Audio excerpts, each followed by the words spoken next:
Welcome back to Beyond Awareness. If you listened to episode 227, how crazy that we have that many episodes, but that one was the one about how to stop people pleasing and still be seen as sweet. This episode is kind of like a companion episode, even though it's a few episodes later, but that episode just really stuck with me.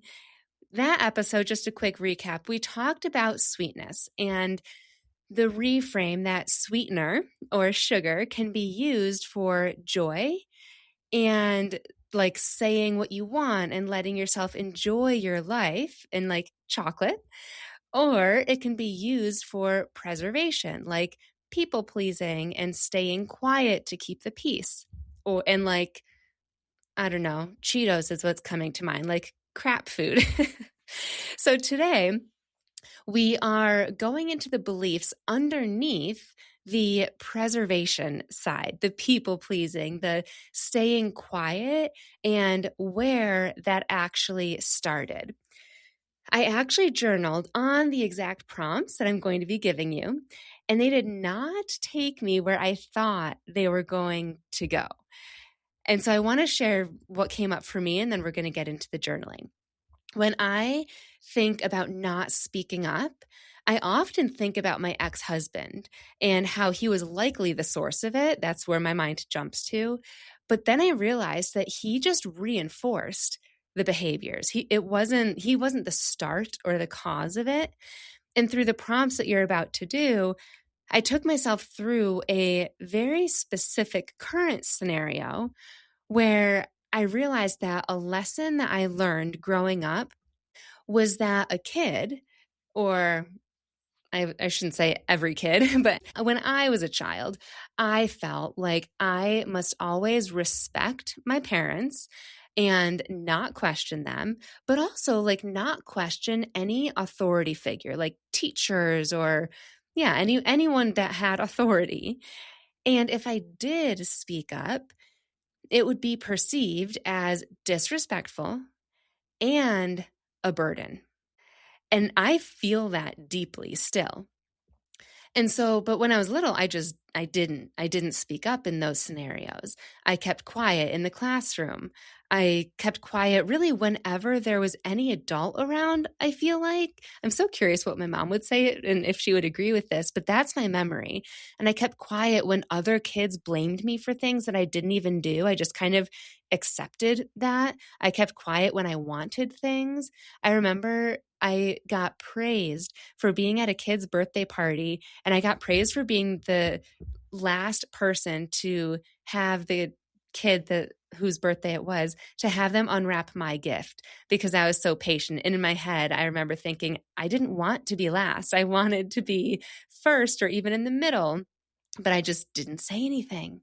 And now that I'm adult and a parent, I can see that if your kids think that way, then it's so much easier. They never question you.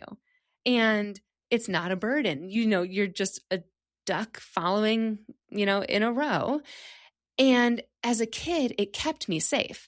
I rarely got in trouble. I did have a stint where I had a star chart and I earned like a pack of gum if I, did good things all week. So I definitely had a phase where I got in trouble and I was stealing things from my sisters. But after that, I never got in trouble and I felt loved. So acting in that way reinforced this is how you accept love, how you receive love.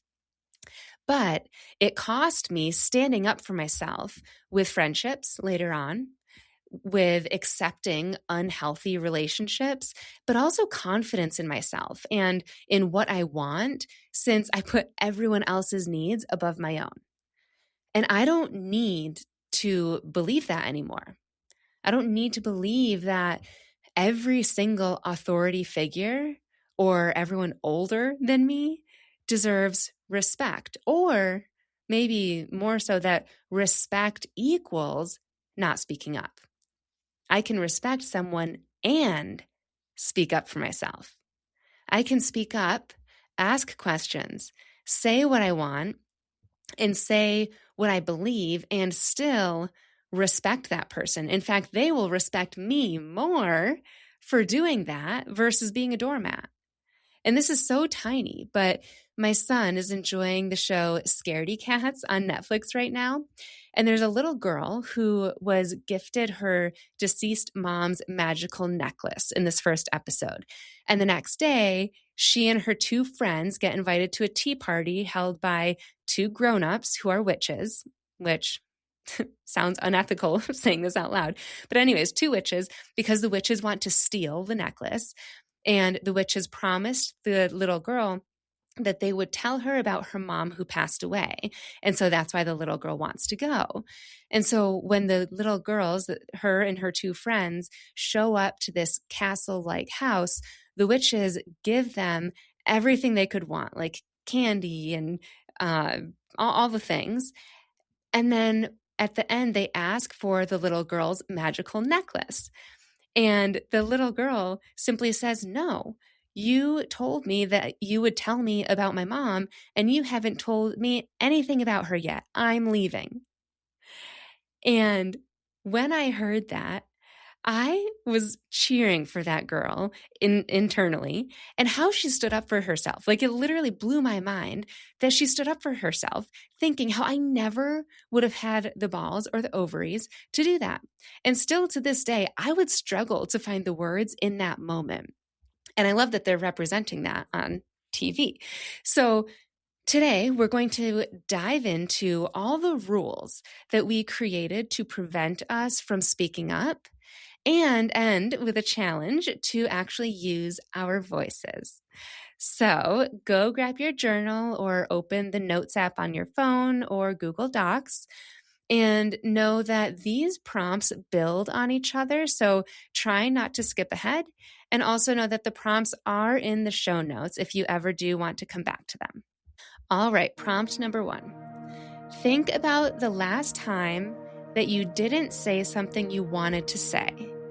What were you afraid would happen if you did say the thing?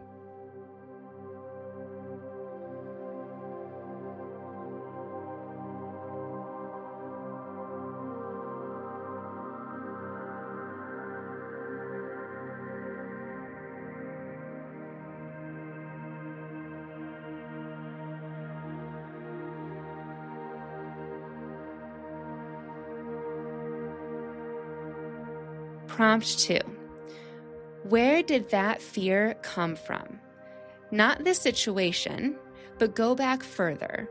Who in your life made you feel unsafe or uncomfortable to speak up or to ask for what you needed?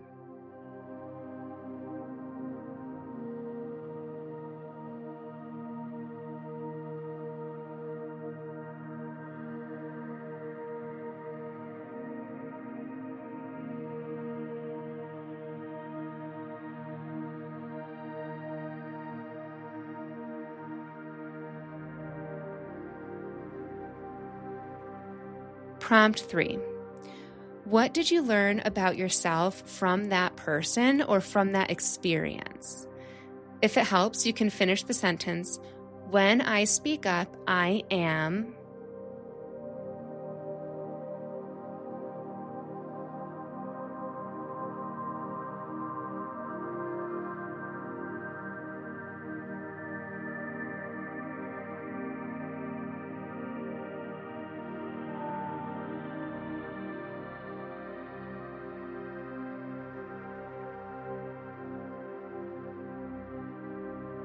Prompt 4. How did this belief keep you safe as a kid?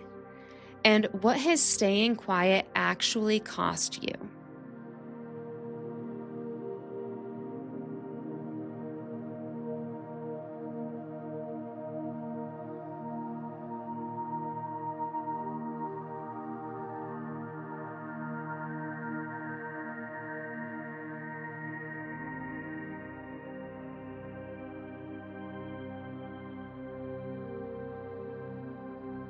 Prompt 5. What do you want to believe about speaking up instead? You could think of speaking up means blank, or speaking up doesn't have to mean blank.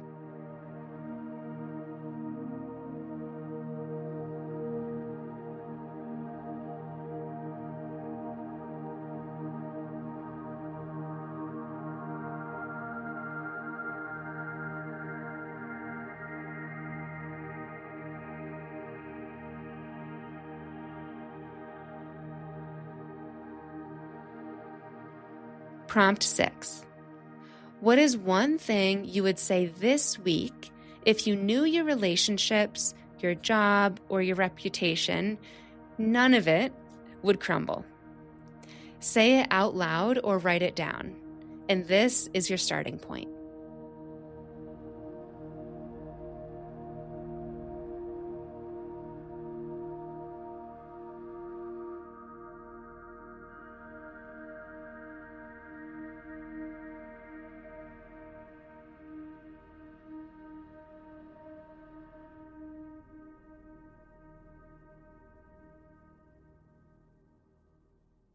Amazing work today.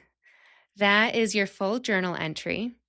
I hope that you got some clarity, a couple aha moments, and I hope that you feel like you don't have to figure all of it out at once. Even if you didn't have a huge breakthrough, just a teeny glimpse of clarity as to where your whole pattern stems from or what it means to you or about you. That is an incredible starting point, and just starting to chip away at that. And also just notice what came up for you and what feelings came up for you. If you had a certain ping inside of your core, your gut, during a certain prompt, or a specific emotion overwhelmed you at a certain point, pay attention to that. And then do these same prompts again. Or that's where you could use my Calm Mind Blueprint, because those prompts are a little bit more generic, and apply what came up for you in this session to the Calm Mind Blueprint to help you navigate that and dig a little bit deeper. Strategic journaling should be all about you, not a Pinterest prompt that you find, but your life. And this is my way that I do that, and how I always get to clarity and the direction and relief and hope and all the feelings that I want, and how you can as well. Thank you for doing the work with me today. I would love to hear what comes up for you. So click the show notes to connect with me on any of the platforms, and I will see you next Tuesday. Thanks for listening to Beyond Awareness, the podcast where we close the gap between knowing and doing. If you're ready to heal what's holding you back from success, start with my free Calm Mind Blueprint at www.samanthapenkoff.com/calm-mind. It's a 5-day strategic journaling practice with prompts and voice guidance from me. And if you want to go deeper, book a 90-minute breakthrough intensive. Links for both are in the show notes. And if you know someone who would benefit from this episode, I would be so grateful if you shared it with them so that they can make decisions from clarity instead of drowning in overwhelm. I will see you next time.